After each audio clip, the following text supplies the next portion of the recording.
Hi, how are you doing? My name is Rohit and I'll be breaking down the eliminator of this year's IPL playoffs, which happened in Ahmedabad just as qualifier 1.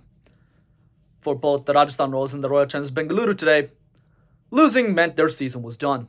This isn't the qualifier where even if you lost, you still had a shot. Nope. This was winner take all, and you got one more opportunity to show that you can make it to the final. And between RR and RCB, two teams who came in two drastically different directions. Rajasthan came in here 4 losses on the bounce and a merciful reprieve due to rain. RCB, well, here's the thing. Every match for them for the past 6 matches has effectively been an eliminator. Had they lost any one, they were done. But they won all 6 and playing some pretty good cricket while they're doing it. None of their margins were really small or anything to laugh at. These have been solid, dominant wins. So they're coming in riding high. You have a team just struggling who just dragged themselves over the finish line. On paper, this looks like this is going to be a complete wash. But here's the thing. Sport doesn't really care about how you come in. Sport only cares about how you play on that day. And on this specific day, the Rajasthan Royals outperformed the Royal Challengers Bengaluru, winning by 6 wickets, moving on to qualifier 2 against the Sunrisers Hyderabad in Chennai. And honestly, a lot of it just comes down to RCB was, honestly, in my opinion, riding too big of a winning streak. Prior to today, the entire talking point of this matchup was how one team, RCB, had not lost in the entire month of May, whereas the other team, RR, had not won in the entire month of May. And especially leading up to the playoffs, and especially in the IPL, what I've noticed is that if you don't really have a clunker or a loss here or there, you don't really know what you're really getting yourselves into, especially when you come into a pressure situation where once you're done, you're done. There's no redeeming yourselves. That's one thing about losing the group stage. It gives you an opportunity to look back and think, okay, what could we have done better? What do we need to improve on? It's a common adage in a lot of sports, and it especially holds true in cricket as well.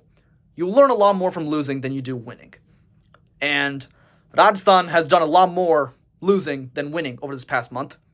And guess what RCB's done more of in the past month? Winning. So Rajasthan, especially with the way they've lost, they learned, okay, here's what we messed up in terms of just application. Here's where we could have slowed things down. We could have just let things be. We could have just ridden this way to victory, but instead we tried to push the envelope a little bit, and it ended up backfiring. We lost. And then in the other games, it could be just we were thoroughly outplayed. We were just not ready to play. We did not set the conditions well. We did not bat well, or we did not bowl well. But those are takeaways that you can build upon because those happen in the group stage. There's nothing to build upon if you lose in the playoffs. All you're left to do is just kind of ruminate and think about what could have been. But Rajasthan took those learnings over this past month of not only the fact that they lost 4 consecutive games, but how they lost those 4 consecutive games. Either be it through simple application errors of just not being aware of the match situation or not assessing the conditions properly. And here's the thing. Rajasthan played to the match situation today. They understood the pitch conditions. They understood all of it, and they played a good game. Simply better than RCB's. And when you look at the bowling effort, 2 names stand out immediately. Trent Boult and Ravichandran Ashwin. Sandeep Sharma, Avesh Khan, and Yuzvendra Chahal may have pitched in with wickets, but they all went for runs. All of them went for over 10s. Trent Boult, 4 overs, 1 for 16, an economy of 4. Ravichandran Ashwin, 4 overs, 19 runs, 2 wickets, an economy of 4.75. Between the two of them, 3 wickets, 35 runs, 8 overs. That is just downright phenomenal cricket. That is just simply amazing. Especially in a T20, especially in a knockout, and more importantly, in an absolute batting paradise that is Ahmedabad. This year in the IPL has basically just been every single ground here is basically just, it feels like where bowlers go to die. It feels like no matter where you go, you are going to get carded for at minimum 10. Anything below 10 feels like a Herculean effort and something that should be lauded, praised, and just sung about as if they were some sort of hero. But here's the thing. Sometimes heroics can just take on a whole new form, and those two bowlers set the stage for a relatively easy chase for the Rajasthan batters, who in turn, they all pitched in. But for RCB, they had players who pitched in, but the problem is they simply just didn't put enough on the board. Virat Kohli, his season ends, but 33 from 24, solid. They had Cameron Green promoted ahead of Rajat Patidar, and here's the thing. This promotion makes entirely perfect sense. The first wicket fell in the power play. When it comes to the first wicket fall in the power play, RCB has just never sent Patidar in that situation. It's always been Will Jacks at that 3 spot.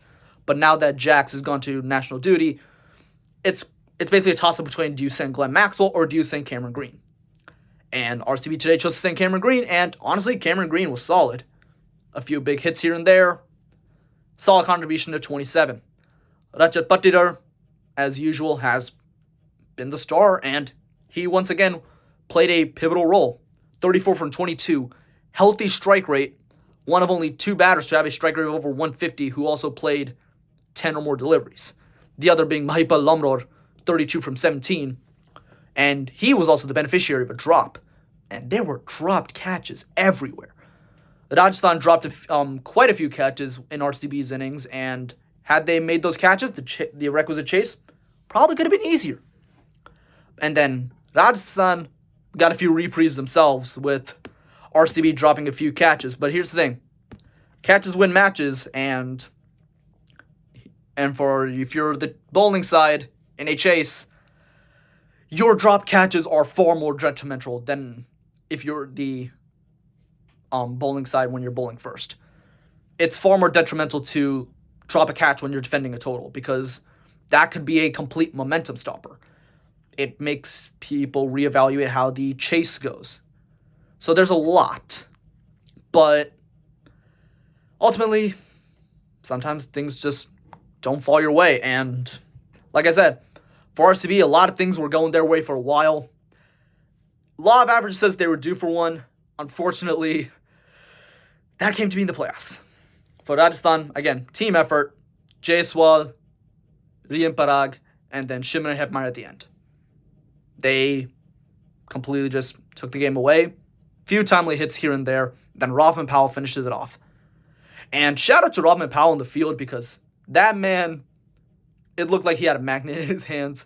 4 catches in the field and a few big hits with the bat, seeing Rajasthan through to qualifier 2.